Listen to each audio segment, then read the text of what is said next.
श्री शिवाय नमस्तुभ्याम हर हर महादेव। कैसे हैं आप सब।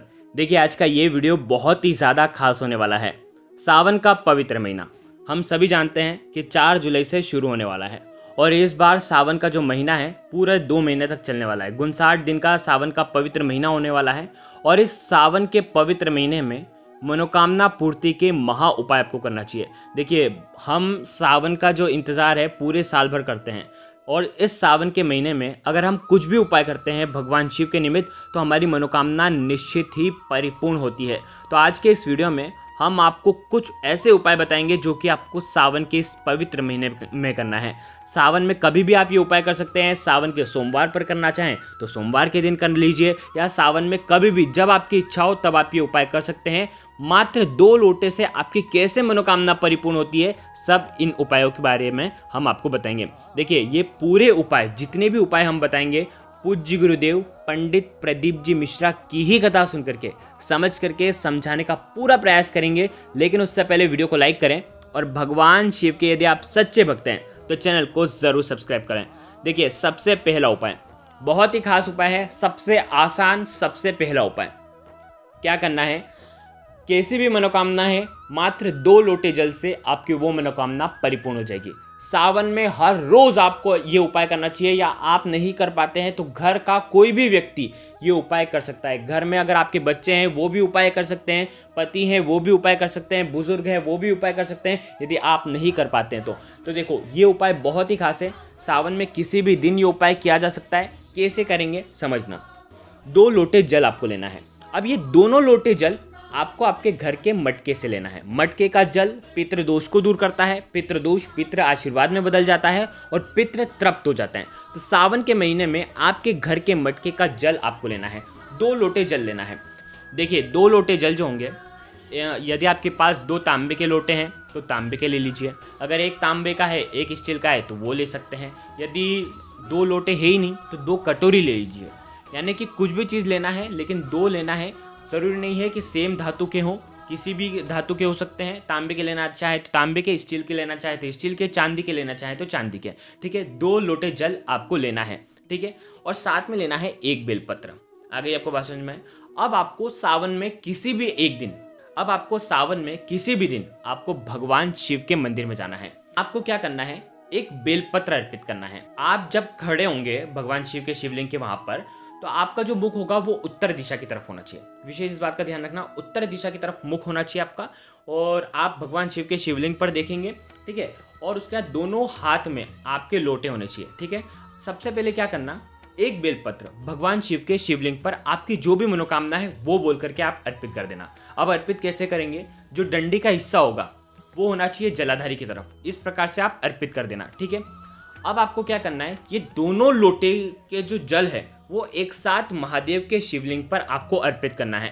दोनों की पतली धारा निकलनी चाहिए। श्री शिवाय नमस्तुभ्यम का जाप करते हुए 2 लोटे जल बिल्कुल भक्ति भाव से उस बेलपत्र की जो ऊपर वाली पत्ती है, देखो प्रयास करना कि ऊपर वाली पत्ती पर वो जल पड़े और आपकी जो भी मनोकामना है पहले वो बोलें। उसके बाद श्री शिवाय नमस्तुभ्यम का जाप करते हुए ओम नमः शिवाय का जाप करते हुए आप ये दोनों लोटे जल एक साथ उस बेलपत्र के पत्ते के ऊपर आपको घिराना है। ठीक है इस प्रकार से आपको ये उपाय करना है। किसी भी सावन के किसी भी दिन कर सकते हैं, रोज करना चाहें तो रोज ये उपाय कर सकते हैं। बहुत ही आसान सा उपाय है।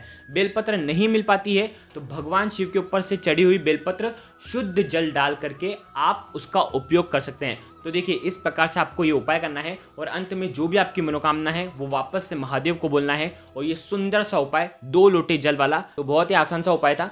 निश्चित ही आपकी मनोकामना जो है वो परिपूर्ण होगी। अब देखिए दूसरा उपाय, ये भी उपाय आपकी मनोकामना पूर्ति के लिए है। यदि आपकी कई दिनों से मनोकामना परिपूर्ण नहीं हो रही है तो आपको ये उपाय करना चाहिए। ये उपाय आपको सावन के सोमवार के दिन करना है। सावन में किसी भी दिन, सावन के सोमवार के दिन आप ये उपाय कर सकते हैं। देखिए इस बार 8 सावन के सोमवार पड़ने वाला है। 10 जुलाई को, 17 को, 24 जुलाई को, 31 जुलाई को, 7 अगस्त को, 14 अगस्त को, 21 अगस्त को और आखिरी पड़ेगा 28 अगस्त को। तो ये उपाय आपकी जब इच्छा हो तब आप ये उपाय कर सकते हैं, लेकिन सावन के सोमवार के दिन ही आपको ये उपाय करना है। देखो बहुत ही आसान सा उपाय है, किस प्रकार से आपकी मनोकामना परिपूर्ण होगी। देखो आपको क्या करना है, हरे मूंग की दाल लेनी है। ठीक है जो साबुत हरे मूंग होते हैं ना वो आपको लेना है। आपको क्या करना है, घर में ही कटोरी के अंदर हरे मूंग के दाने जो है वो भिगो देना है। ठीक है, 15-20 मिनट आधी घंटे आपको भिगो कर रखना है। कम से कम 1 मुट्ठी हरे मूंग तो आपको लेना ही लेना है। ठीक है, हरे मूंग के दाने ले लिए। अब आपको क्या करना है, साथ में आपको लेना है 1 बेलपत्र। अब देखो, ये बेलपत्र भगवान शिव के ऊपर चढ़ा हुआ बेलपत्र भी आप उपयोग में ले सकते हैं शुद्ध जल डाल करके। ठीक है, या तो आप बेलपत्र अगर आपको मिल जाते हैं तो आप बेलपत्र भी ले करके आ सकते हैं। मात्र 1 बेलपत्र आपको लेना है। ठीक है, साथ में लेना है गुड़। ठीक है, और ये तीनों सामग्री ले करके आपको कहाँ पर जाना है, किसी भी गौशाला में चल जाइए, या जहाँ कहीं भी नंदी जी आपको दिख जाते हैं, नंदी जी को आपको ये खिलाना है। कैसे खिलाएंगे, हो सके तो सीधे हाथ में हरा मूंग रखना, पहले उसके ऊपर 1 बेलपत्र रखना। बेलपत्र की जो डंडी होगी वो आपकी साइड होनी चाहिए। उसके बाद उसके ऊपर 1 गुड़ का टुकड़ा रखना, और उसके बाद नंदी जी को आपको श्री शिवाय नमस्तुभ्यम का जाप करते हुए और आपकी जो भी मनोकामना है वो बोल करके आप खिला सकते हैं। देखो, अगर आप डर रहे हैं नंदी जी से तो आप क्या करना, किसी भी कटोरी के अंदर, किसी भी पात्र के अंदर हरे मूंग डालना, फिर उसके ऊपर 1 बेलपत्र रखना। बेलपत्र की जो डंडी होगी वो आपकी साइड होनी चाहिए, और उसके बाद 1 गुड़ का टुकड़ा रखना। इस प्रकार से आप नंदी जी को आपकी मनोकामना बोलते हुए जो धामा है या कटोरी है, जो भी आप रख रहे हैं, उनके सामने रखना, और वो इसका सेवन जैसे ही करते हैं वैसे ही आपकी मनोकामना परिपूर्ण हो जाती है। ये उपाय केवल और केवल सावन के सोमवार के दिन करना है। जो तारीख हमने बताई है आपको उसी दिन करना है। जब आपकी इच्छा हो तब आप ये उपाय कर सकते हैं। 8 सोमवार मिले हैं, जब आपको समय मिले तब कर लेना, लेकिन ये उपाय जरूर करना, क्योंकि नंदी जी आपकी जो बातें हैं वो शिव जी तक पहुंचा देंगे और शिव जी आपकी मनोकामना निश्चित ही परिपूर्ण कर देंगे। तो ये उपाय भी आप कर सकते हैं सावन के किसी भी सोमवार के दिन। देखिए, अब तीसरा उपाय, आपका भाग्य चमक जाएगा, आपका दुर्भाग्य दूर हो जाएगा, और आपके जीवन के जितने भी संकट हैं वो दूर हो जाएंगे। आपकी जो भी मनोकामना है निश्चित ही परिपूर्ण हो जाएगी। ये उपाय इतना खास है कि सावन में किसी भी दिन, ये जरूरी नहीं है कि सोमवार के दिन ही करना है, आप किसी भी दिन ये उपाय कर सकते हैं और आपकी मनोकामना निश्चित ही परिपूर्ण हो जाएगी। ये उपाय आपको करना है बहुत ही प्रिय चीज़ों से। क्या करना है, सबसे पहले 1 बेलपत्र लेना है, मात्र 1 बेलपत्र। बेलपत्र नहीं मिल पाते हैं तो भगवान शिव के ऊपर चढ़े हुए बेलपत्र शुद्ध जल डाल करके आप उपयोग में ले सकते हैं। 1 बेलपत्र के साथ में लेना है लाल चंदन। लाल चंदन पिसा हुआ मिल जाएगा मार्केट में आसानी से, अगर लाल चंदन नहीं है आपके पास तो। देखो, लाल चंदन ले लिया, साथ में लेना है 1 बूंद शहद, मात्र 1 बूंद शहद, और उसके साथ में लेना है तांबे के पात्र के अंदर जल। सावन में किसी भी दिन अगर आपकी कोई भी परेशानियां हैं, देखो परेशानी कौन सी, विवाह संबंधित परेशानी हो सकती है, व्यापार में वृद्धि नहीं हो पा रही है उसकी समस्या हो सकती है, घर में बच्चे जो हैं बहुत ज़्यादा क्लेश करते हैं, घर में बहुत ज़्यादा वातावरण खराब होती जा रहा है, बच्चे जो हैं पढ़ने लिखने में ध्यान नहीं देते हैं, तो जो भी आपकी इच्छा है, जो भी मनोकामना है वो परिपूर्ण होगी। आपको क्या करना है, ये सामग्री लेकर के भगवान शिव के मंदिर में जाना है प्रदोष काल के समय। प्रदोष काल का समय क्या होता है, सूर्यास्त से 45 मिनट पूर्व शुरू हो जाता है और सूर्यास्त के 45 मिनट बाद तक रहता है। तो ये उपाय आपको प्रदोष काल के समय करना है। किसी भी दिन करें लेकिन प्रदोष काल के समय करें। आपके यहाँ पर मंदिर में श्रृंगार हो जाता है, आप नहीं कर पाते हैं ये उपाय, तो आप ऐसे शिवलिंग के वहाँ पर जाएं जहाँ पर जो एकांतेश्वर महादेव होते हैं, जो एकांत में बैठे रहते हैं, वहाँ पर आप कैसे भी करके खोजें, 59 दिन है आपके पास, ऐसे शिवलिंग के वहाँ पर जाएं जहाँ पर श्रृंगार नहीं होता है और वहाँ पर जाकर के ये उपाय कर लें। क्या करना है, बेलपत्र लेना है, बेलपत्र की जो चिकनी वाली साइड है वहाँ पर आपको ऊपर वाली पत्ती पर लाल चंदन आपको लगा देना है। देखो वीडियो के अंदर बताने का प्रयास कर रहा हूँ।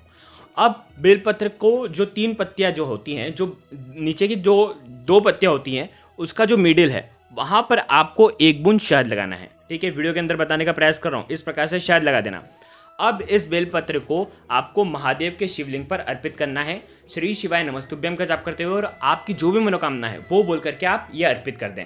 अर्पित जैसे करेंगे तो आप जिस प्रकार से भी अर्पित कर रहे हैं तो उल्टा अर्पित करना है, यानी कि लाल चंदन वाला हिस्सा भगवान शिव के शिवलिंग पर स्पर्श होना चाहिए और डंडे का हिस्सा आपके विपरीत होना चाहिए। ठीक है, पत्ती वाला हिस्सा आपकी साइड होना चाहिए और डंडे का हिस्सा विपरीत दिशा में होना चाहिए, और 1 लोटा जल भगवान शिव के शिवलिंग पर उसी बेलपत्र के ऊपर आपको अर्पित कर देना है। आपकी सबसे पहले मनोकामना बोलनी है, जो भी आपने मनोकामना बेलपत्र रखते समय बोली थी वही मनोकामना बोलनी है, और 1 लोटा जल भगवान शिव के शिवलिंग पर श्री शिवाय नमस्तुभ्यम का जाप करते हुए आपको अर्पित करना है।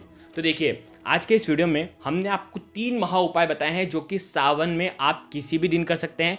जो नंदी जी वाला है वो सोमवार के दिन ही करना है। निश्चित ही आपकी मनोकामना परिपूर्ण होगी इन उपायों को करने से। ज़रूर इन उपायों को करिएगा। अगर आपको कुछ भी चीज़ समझ में ना आए तो कमेंट में पूछ लेना, गलती नहीं करना है। श्री शिवाय नमस्तुभ्याम। हर हर महादेव।